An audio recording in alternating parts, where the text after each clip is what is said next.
Good morning, people of God. Minister Mark, all the way from Douala, Cameroon. It's always a pleasure to minister to you, and I will start as usual with a word of prayer. Father God, in the mighty name of Jesus, I want to thank you this morning for this bright new day, Father God, for this other opportunity to minister to your people. Thank you so much for your calling. Thank you so much for the grace, Lord. And may everything I say, Father God, bring glory to your name in the mighty name of Jesus. Okay, last week, and as usual, I always look at how we can come to Jesus just as we are. I take examples from the Bible and I take examples from my life. And today is going to be no exception. I am actually going to encourage us to not care about our present circumstances, to say it's no barrier to grace. Actually, I am saying that we shouldn't be worried that our present circumstances are embarrassing. We should think of Rahab, and we all know about Rahab. Yeah, Rahab the harlot in the book of Joshua, and I'll be reading from Joshua 2, verse 1 to 6 and verse 8 to 21.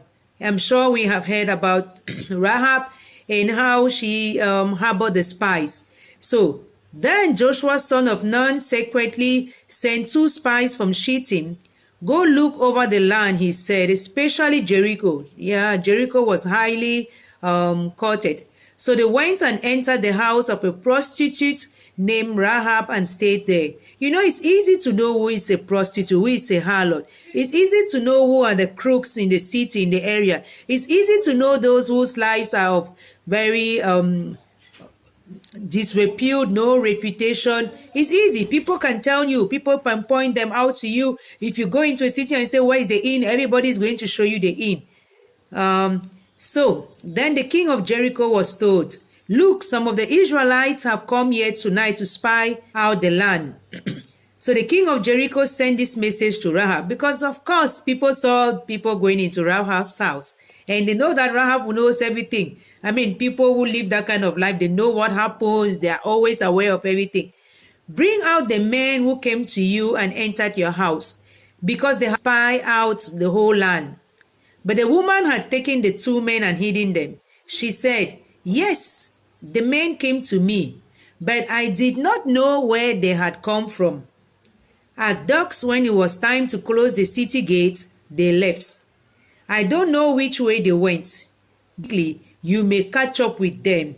You see, Rahab knows that nobody's going to come to her house to check that out. Who wants to be seen going to a harlot's house before they think that you are her client? So she can say anything. She started by saying the truth. Yes, the men came to me. Who knows whether they came as clients, right? But she did not know where they had come from. Harlots don't ask people where they're coming from. And, well, she told them to be on their way. That's the lie, but Rahab already knows. She has this divine intuition. But she had taken them up to the roof and hidden them under the stalks of flax she had laid out on the roof.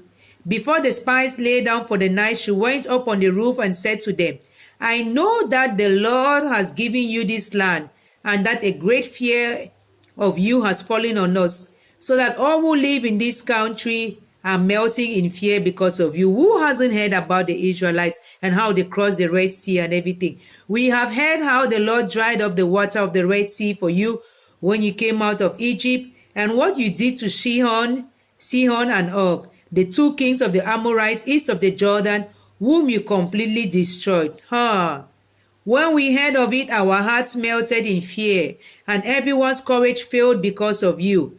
For the Lord your God is God in heaven above and on the earth below. Rahab knows that. So it doesn't matter your present circumstance or what people think about you. What you know inside you is what's very important. So this is the bargain that Rahab is making. Now then, please swear to me by the Lord that you will show kindness to my family, because I have shown kindness to you. So she doesn't only want her own salvation, she wants that of her family.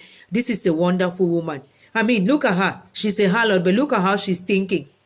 Give me a sure sign, this smart woman, that you will spare the lives of my father and mother, my brothers and sisters, and all who belong to them, and that you will save us from death. No joking, oh Rahab. What she has done is treason. So she wants to be sure she's getting salvation for herself, her entire family, and their families. Our lives for your lives, the men assured her. If you don't tell what we are doing, we will treat you kindly and faithfully when the Lord gives us the land.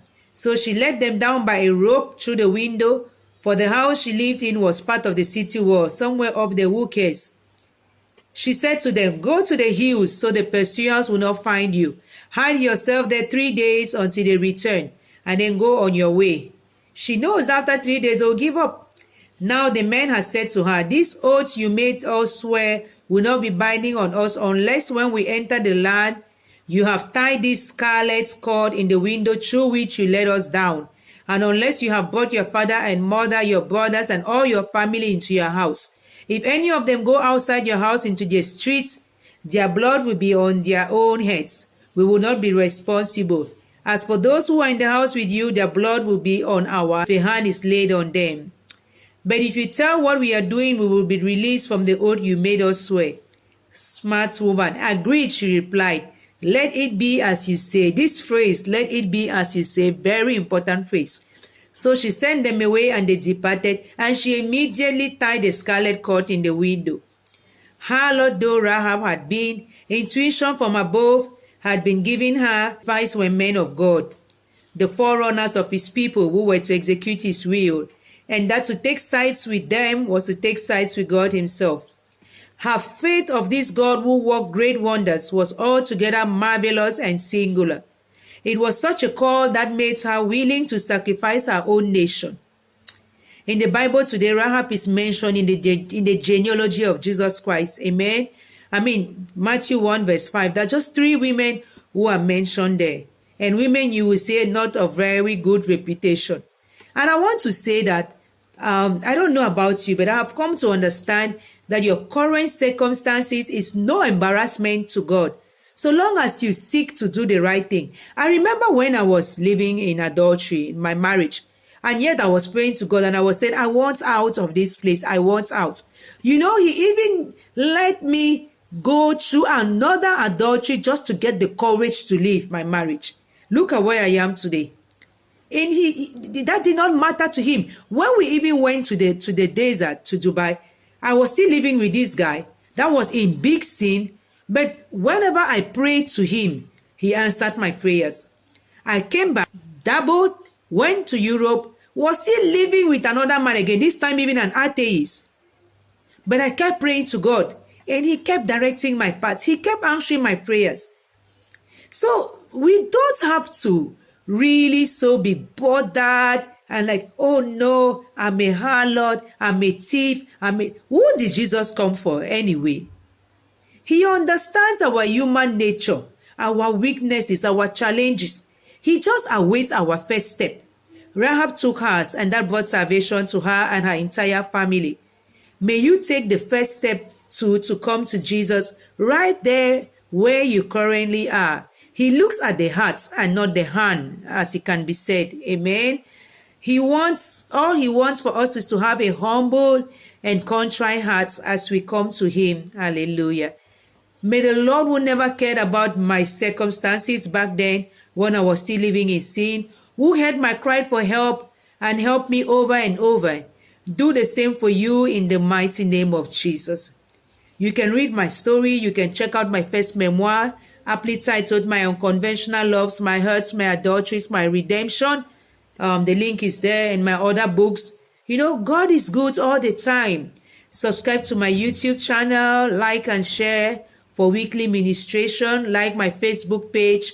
I fellowship at Kingdom World Church, and it's a wonderful church. I'm learning a lot of things from there. You can visit our Facebook page. A lot of our programs are live, and you can follow. You talk to other people about it. Tell people God doesn't care about your present circumstance. Just come to him. All he wants is that intention, that contrite heart. May the Lord, who does this over and again, do it for you in the mighty name of Jesus. Until next week, I am yours, Minister Mag.